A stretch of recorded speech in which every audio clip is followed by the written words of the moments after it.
Asalaamu calaykum waraxmatullaahi wabarakaatu. Soo dhawaada saaxiibayaal, kuna soo dhawaada muuqaal cusub iyo qiso kaloo cusub. Saaxiibayaal, caawa waxaan idin hayaa sheeko dil ah oo ka dhacday dalka Falastiin. Dhacdadan ama sheekadan waxaa ka sheekeynaysa haweeney. Haweeneydan waxaa waaye haweeney adiga u dood arrimaha dumarka, macnaha dumarka la dilay, kuwa la kufsaday iyo waxyaabahaas ay u doodaa.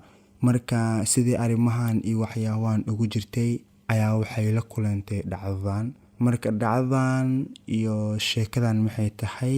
Sheekadan ama qisadan sidaan idin soo sheegay waxay ka dhacday dalka Falastiin, gaar ahaan magaalada Khaliiji. Maalin waxaa isdagaalay adiga caruur meel ku ciyaara ayaa isdagaashay.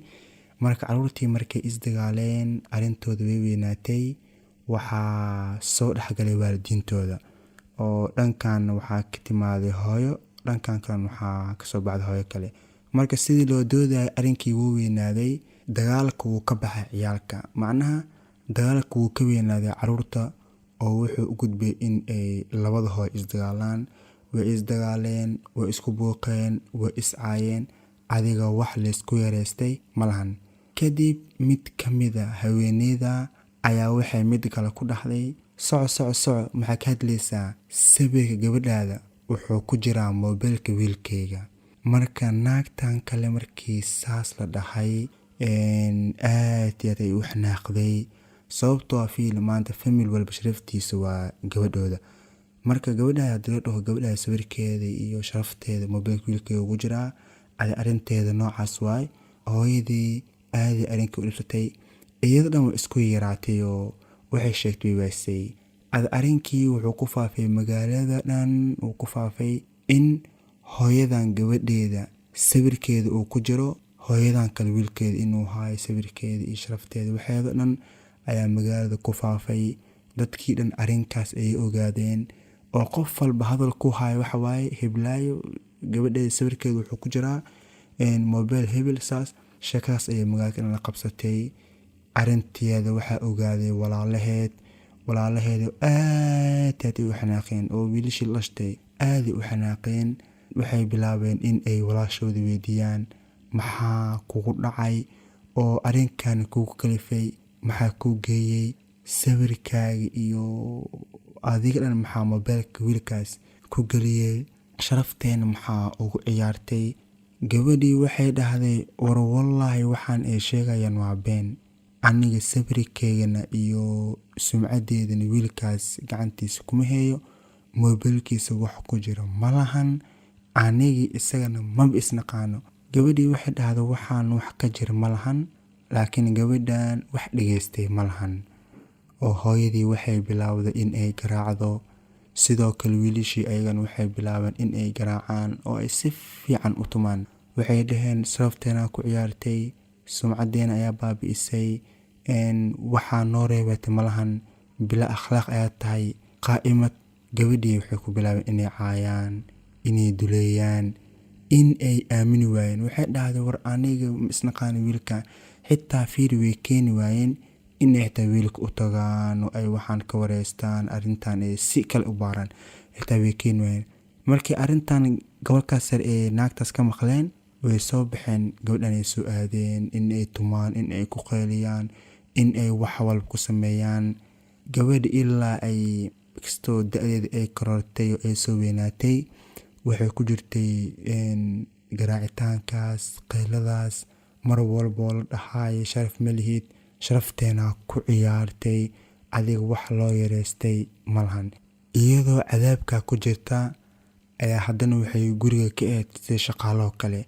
Macnaha hooyada mar walba waxay cizeysay oo garaameysay wiilasheeda. Gabadhan guriga shaqaale camal ay u ahayd, wax xaq malahan, cid wareysanaysa iyo waxaas malahan. Bis iyadan waxay ahayd inay cunto ay cabto, ay seexato, gurigan ay hol ka qabato oo ay adiga shaqaale camal ugu shaqeyso. Sidaa ayay gabadhii iska ahayd, dhibkaas ay isaga jirtay oo qayladii, buuqii, rafaadkii, magaalkii dhan warkeeda la wadaa. Dadkan waa is ogtahay haddii hal war la maqlo waa iska booboonina.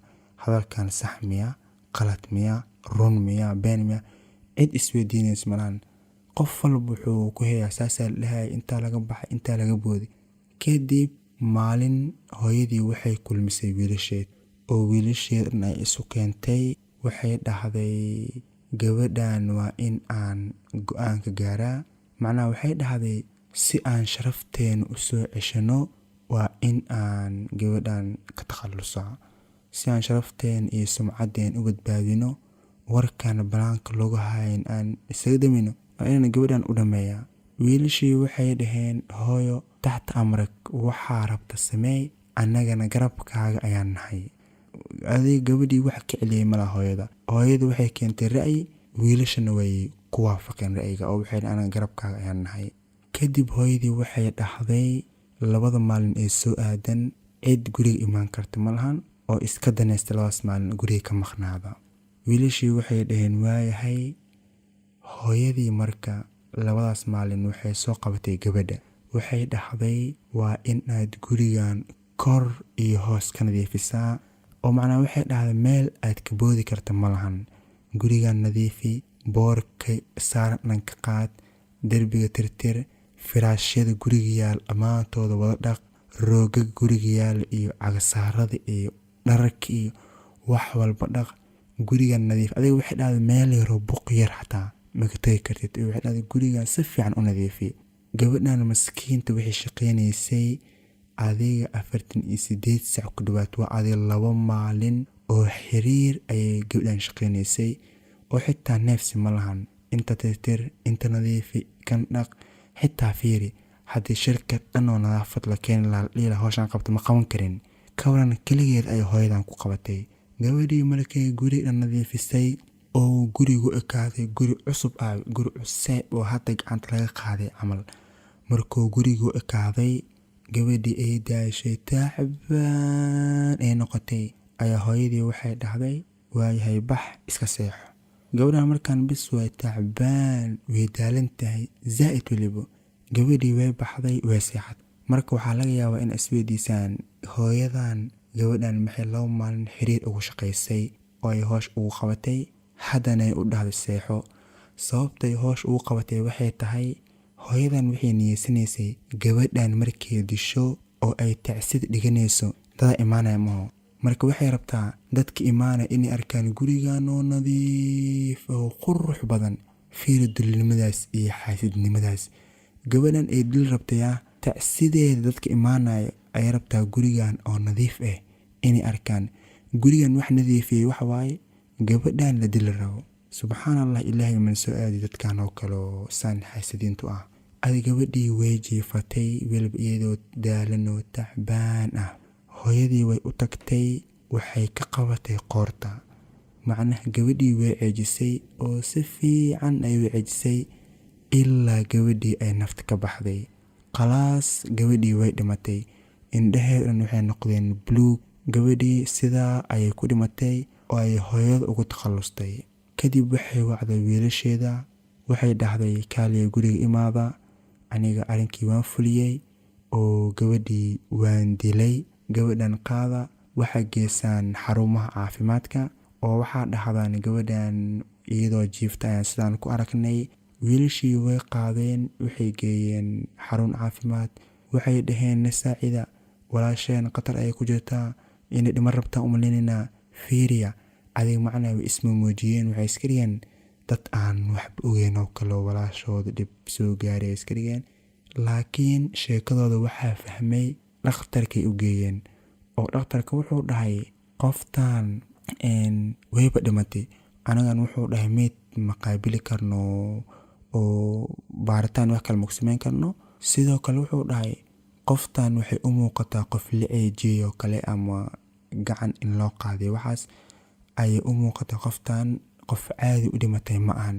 Wiilashii waxay dhaheen may gabadhan wadna xanuun ay qabtay way xanuunsaneed sidaa inay u dhimatay ayaa laga yaabaa.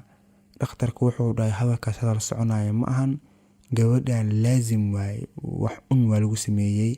Kadib wuxuu wacay booliska oo arintii ayuu u sheegay. Booliskii ayaa yimaaday way qaadeen gabadhii oo waxaa lagu sameeyay baaritaan. oo markaan haddii meyd tahay baaritaanka waxaa ku samayn kara kaliya booliska si ay u baaraan oo arrinteeda ogaadaan.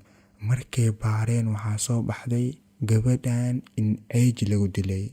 Marka booliska dadka ugu horey ay tuhmeen waxay noqdeen walaalaheed oo waxay dhaheen arrin gabadhan idinka ayaa ka dambeeyay. Kadib walaalihii waxay dhaheen anaga maahan, aniga guriga ma joogin. Waxaa la guriga yaa joogay. Waxay dhaheen guriga waxaa joogtay hooyadeena, anaga iyadoo saana ugu maanay. Kadib waxaa la qabtay hooyadii ayaa la weydiiyey arrin gabadhan. Isla markii hooyada dambiga way qiratay oo waxay dhahday gabadhan aniga ayaa dilay. Sababtan u dileen waxa waaye dhahday si aan sharafteen u dhaqo oo aan sharafteen u ilaaliyo ayaan gabadhan u dilay oo arrinka ay noo geysatay, anigana sidaa ayaan u dilay ayay dhahday. Kadib hooyadii waa la qabtay oo waxaa la bilaabay hooyadii in la maxkamadeeyo. Laakiin arrinta ugu daran waxay tahay hooyadii waaba loo khafiifiyey dambiga kadib markii la ogaaday arrinka gabadhan in ay sawirkeedii waxyaabahaas oo mobilka wiilkaas ku jiro. Hooyadiina ku kalifay arrinkan darteed in ay disho sharaftooda ay soo celinaysay. Waxyaabahaas markii la ogaaday ayaa la dhahay hooyadan xukunka loo khafiifiyo. Sidaa ayaa hooyadii xabsigii wixii loogu soo saaray oo ay xukunkii xoognaa ugu badbaaday. Marka haweeneyda sheekadan ka sheekeynayso oo aan idin soo sheegay ayaa waxay u tagtay haweeneydii kale. Haweeneydii kale teewaa marka haweeneydii kale oo dhahaysay aabi sawirka gabadhaada wuxuu ku jiraa mobilka wiilkayga. Haweeneydaas ayay u tagtay waxay dhahday adiga maxaa marka isdagaasheen qoftan maxaa hadalkaas u dhahday? Xitaa haddii wiilkani gabadhan xiriir lahaayeen hadalkaas maxaa u dhahday? Haweeneydii waxay dhahday aniga hadalkaas carabkayga ayaa soo dafay oo wax aan ku talagalay ma ahayn. Xilligaana waa iska xanaaqsanaa oo xanaaqii waxaas ayaa iga keenay. Sidoo kale waxay dhahday haweeneyda kale waa u tagay oo waxay dhahday 2 maalin kadib ayaan u tagay. Waxaan dhahay arrinka aan ku dhahay oo ah sawirka gabadhaada wuxuu ku jiraa mobilka wiilkayga. Waxay dhahday arrinkaas wax ka jira ma lahan, waa beenteeda, keliya xanaaq iyo waxyaabahaas ay iga keenay maahane arrinkaas arrin jira ma ahan. Wiilkayga gabadhaada ma is yaqaanaan saas ogow. Marka waxay dhahday aan haweeneydaas u tagay baa u sheegay dhahday in arrinkan uu been yahay, xanaaq iyo waxyaabahaasna iga keenay maahane arrinkan waa u sheegay dhahday aniga in arrinkan wax jir uusan ahaynin, keliya inaan iska dhahayo xanaaqan iyo waxaasna iga keenay afkayga iska soo qabtay. Maana waxay dhahday arrinkaas ma jiro.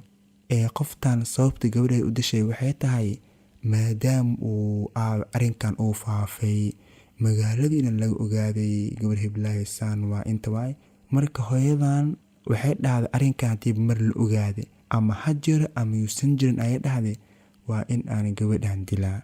Marka hooyadii gabadheedii waxay u dishay kasta arrinkan oo magaalka uu ku faafay dadka dhan ay ogaadeen oo warkeeda qof walba uu haayo ayaa kaliftay in ay haweeneydan gabadhan disho si sharaftooda iyo sumcaddooda ay u soo ceshtaan. Gabadhan hadday dhimato oo warka iyo buuqa uu familkan ugu hero sidaa ay u dishay haweeneyda. Laakiin waa loo sheegay in arrinkan uusan waxba ka jirin, keliya qoftan xanaaq iyo buuq inuu ka keenay. Waan ogtahay 2 qof maadmiga isdagaalaan wax jira iyo waxaan jirin baa leys dhahaa. Waxaa laga yaabaa marka qaar waxaadan weligaa ahayn in lagugu tilmaamo, waxaa tahay in lagaa sheego adi wax walba in la iskaaro. Sababta 2 qof isdagaash mis amaanayn maho oo wixii yar waa leys dhahaa. Laakiin haweeneydan iyada gabadheeda sidaa ku dishay, maskiintii berida ahayd oo aan waxba galabsanna sidaa ayay u dhimatay. Marka waxaan alla ka baryaynaa in uu u naxariisto, qabrigeeda u waasiciyo, ilaahayna maalinta qiyaama meel fiican uu geeyo. Marka saaxiib yaal sheekadeen ama muuqaalkeena caawa inaga inta aynu muuqaalkayga dib ugu kulmi doono. Ammaano alle. Wassalaamu calaykum waraxmatullaahi wabarakaatuh.